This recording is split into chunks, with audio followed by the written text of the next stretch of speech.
Hello and welcome back to the channel HardReset.Info, and today I will show you how to delete TikTok videos.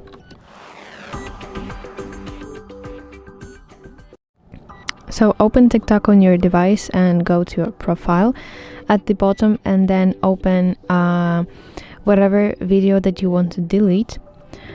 And then on the right side you see three dots button, and here from the list of functions find delete button and confirm your decision.